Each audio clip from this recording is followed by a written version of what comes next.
Kita lihat yang berikutnya. Berhenti hidup takut akan Tuhan. Kita mau cegah hidup kita jangan begini. Kita tadi yang pertama bertahan hidup dalam takut akan Tuhan. Kita alami hal-hal yang indah, hal-hal yang baik, walaupun mengalami keadaan yang mungkin tidak enak, tetapi tetap kita alami pertolongan, perlindungan, pembelaan, dan berkat dari Tuhan. Sekarang kita lihat, berhenti hidup takut akan Tuhan. Ini soal tetap Raja Uzia. Ayat 16, Uzia berubah setelah berhasil, setelah jadi kuat. Amin. Hati-hati ketika saudara berhasil dan rasa kuat, ekonomi kuat, posisi kuat, dan apa semua sudah kuat, sudah terkenal, sudah disukai banyak orang, itu kekuatan kita. Rasa kuat, seseorang dapat berubah. Ini hati-hati. Hati-hati. Tidak ada kita yang kebal untuk tidak berubah. Tidak ada kita yang kebal untuk tidak berubah dari baik, dari benar, jadi tidak benar. Nah, ini Uzia ayat 26. Ini dia. Setelah ia menjadi kuat, apa? Jadi tinggi hati, sombong, angkuh. Berubah. Kita berdoa, Tuhan, saya mau pelihara hidup takut akan Tuhan, supaya ketika Engkau angkat hidup saya jadi kuat, Engkau angkat ekonomi saya, Engkau angkat keluarga saya, Engkau tinggikan, Engkau berkati, dan jadi kuat. Kiranya saya tidak jadi tinggi hati. Apa yang terjadi ketika dia tinggi hati? Sehingga apa? Ia melakukan hal yang merusak. Apa hal merusak yang dia lakukan? Dia berubah dari setia kepada Tuhan, berubah jadi tidak setia. Sudah tidak takut sama Tuhan, dia berubah jadi tidak setia. Jadi periksa diri kita, saya ini masih setia dengan Tuhan atau bukan? Kita dapat setia, kita dapat rajin beribadah dalam keadaan yang tidak setia kepada Tuhan. Nah, ini Raja Uzia, ketika dia rasa dia kuat, dia jadi tinggi hati. Sudah tidak takut sama Tuhan, mulai tinggi hati, sombong. Begitu dia tinggi hati, dia lakukan hal yang merusak. Hal merusak, dia berubah setia kepada Tuhan, sudah tidak setia, dan dia memasuki bait Tuhan untuk membakar ukupan di atas mezbah pembakaran ukupan. Itu cuma dilakukan oleh imam-imam. Tapi Uzia masuk dan dia bilang, hendak pakai imam-imam, saya yang lakukan sendiri. Kalau saudara baca seterusnya ayat itu sampai ayat yang ke-20, 20 berapa itu imam-imam ada yang datang untuk tegur dia. Tapi dia waktu ditegur, dia ngamuk marah. Begitu dia ngamuk marah, langsung kena kusta. Langsung timbul kusta mulai dari dahi dan kemudian mulai menyalar ke seluruh badan. Dia sementara pegang itu bokor untuk pedupaan. Itu barang-barang kudus yang ada di dalam bait Allah. Jadi rupanya orang yang ketika dia rasa dia kuat, dan dia mulai tidak takut akan Tuhan, ketika dia jadi sombong, dia melakukan hal yang merusak. Saya ingin pesan, ketika kita mulai rasa kuat dan mulai merosot takut akan Tuhan, dan mulai naik itu kesombongan, tinggi hati, hati mulai meninggi, ketakutan akan Tuhan merendah, hati meninggi, kita berubah jadi orang yang merusak. Merusak di dalam rumah tangga. Lama-lama pekerjaan kita pun bisa rusak. Tapi yang pasti iman kita rusak. Kacau balau. Gak ada pendirian.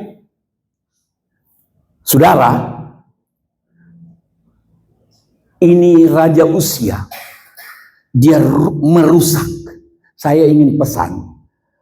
Seseorang, apalagi kepala keluarga atau di dalam keluarga rumah tangga, ketika mulai takut akan Tuhan merosot dan rasa kuat itu mulai meninggi, hati meninggi, maka dia bisa bikin rumah tangga rusak. Seorang pemimpin, pemimpin bangsa, pemimpin daerah, pemimpin gereja, ketika mulai tinggi hati, rasa kuat, dan takut akan Tuhan merosot, dia bikin rusak pekerjaan Tuhan. Baik Allah ini bisa bicara mengenai pekerjaan Tuhan. Dia berubah setia kepada Tuhan, memasuki bait Tuhan untuk bakar ukupan. Dia masuk, bukan haknya dia. Bukan wewenangnya dia. Dia tahu itu melanggar firman Tuhan, tapi dia lakukan. Orang yang sudah tidak takut akan Tuhan, apapun dia berani lakukan. Apapun berani dia bicara, berani dia bertindak, berani dia pikirkan. Mulai dari pejabat-pejabat di negara ini sampai di pejabat-pejabat gereja, kalau sikap takut akan Tuhan merosot, dia akan bikin kerusakan, merusak.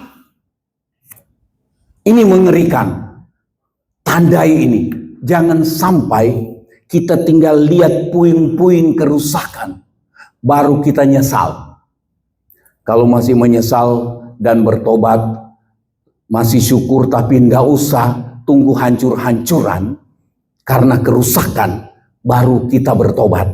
Lebih baik kita jaga hidup, hati-hati dalam hidup ini, sepanjang hidup ini, untuk tidak merasa kuat dan kemudian mulai merosot itu sikap yang takut akan Tuhan. Nah, kita lihat ini sudah tidak ada hati yang takut akan Tuhan. Ini mengerikan. Jadi rusak semua. Saudara ingat di Taman Eden. Di Taman Eden Tuhan beri yang terbaik buat Adam dan Hawa.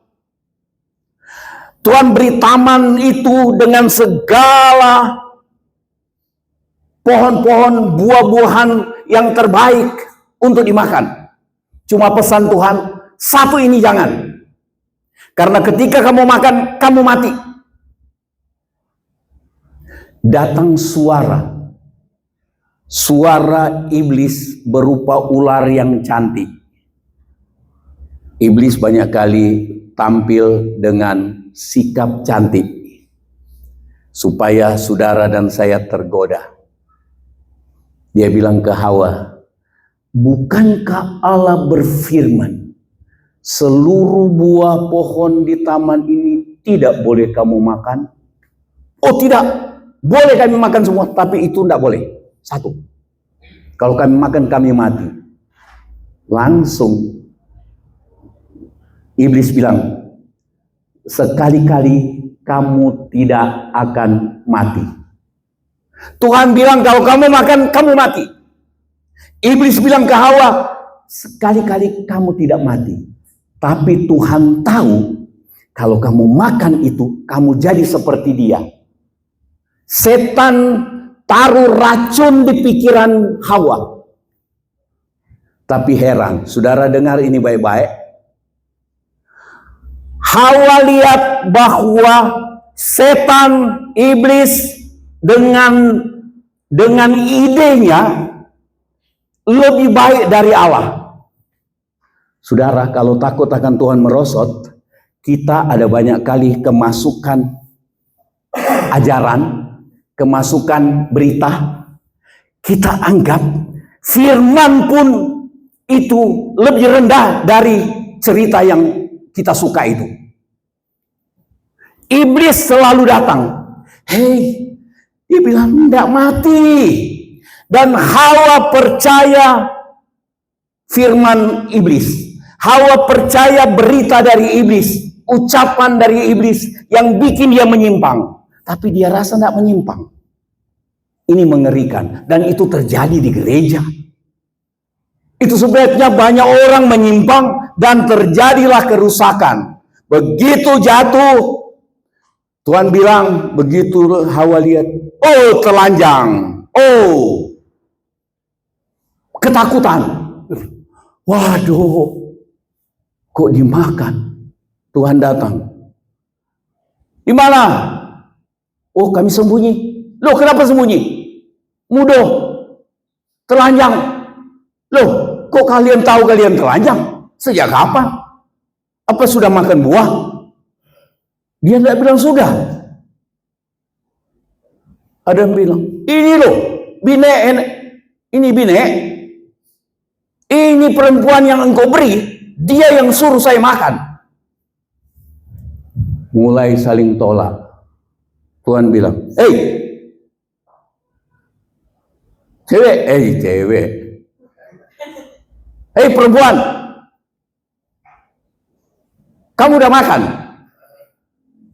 Dia bilang, enggak, dia enggak bilang tidak dan iya, tapi dia bilang, ular dulu, ular lagi. Jadi setan ya kalau disalahkan memang setan sudah tahu dia salah. Jadi terakhir salahin setan. Kita enggak salah, ya kan? Hawa begitu, telanjang. Terus Tuhan bilang, bumi akan keluarkan onak dan duri, dan kamu akan setengah mati untuk kerja. Kutuk yang turun, kerusakan. Setiap perlawanan kita terhadap kebenaran firman itu mendatangkan kerusakan. Tandai itu. Nih, hidup takut akan Tuhan. Yang pertama, apa yang terjadi harus diajar. Mau diajar. Itu sebabnya saya tidak putus asa. Mau datang 5 orang, mau 100 orang, saya mau mengajar berkhotbah di ratusan orang atau 3-an orang. Saya selalu rindu supaya yang saya sampaikan itu ajar untuk orang takut akan Tuhan. Mau disalah mengerti, saya tidak terlalu pusing. Ajar. Hidup takut akan Tuhan, dia melakukan yang benar di mata Tuhan. Iya kan? Di mata Tuhan. Selalu mikir, Tuhan lihat.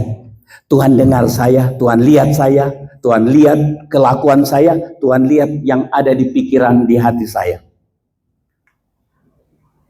Terus, orang yang hidup takut akan Tuhan, Tuhan jadikan berhasil. Kita suka ini toh. Kemudian termasyur, terkenal, dikagumi. Orang yang hidup takut akan Tuhan, kemudian Tuhan berkati dengan cara yang ajaib, ditolong dengan cara ajaib, pasti. Sebetulnya Bu Parno ini ditolong dengan cara ajaib.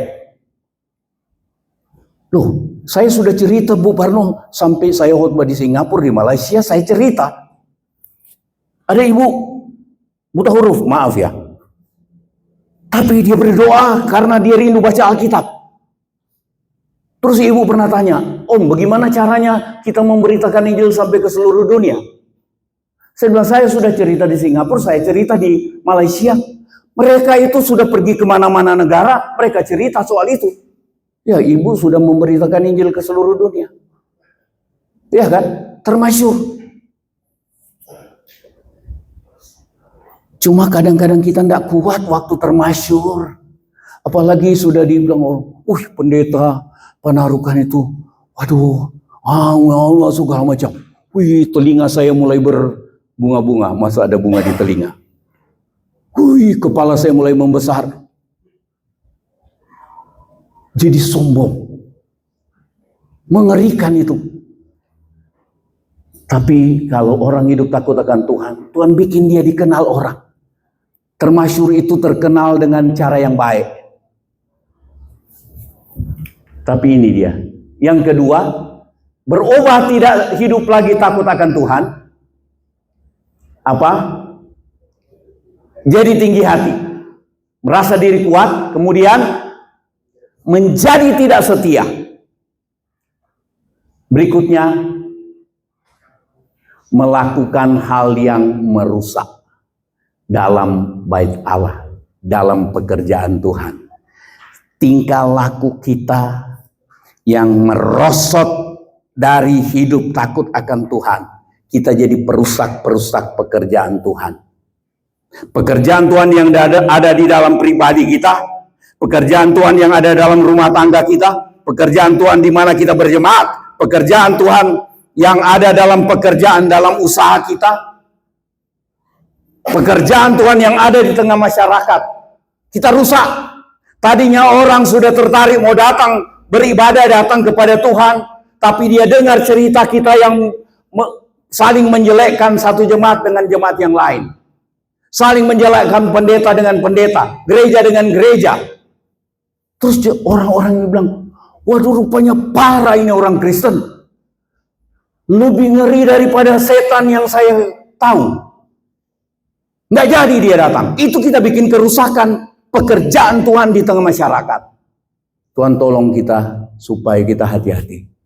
Kita mau berjuang supaya Tuhan dapati kita setia dan tetap hidup takut akan Tuhan. Kita sama-sama berdiri.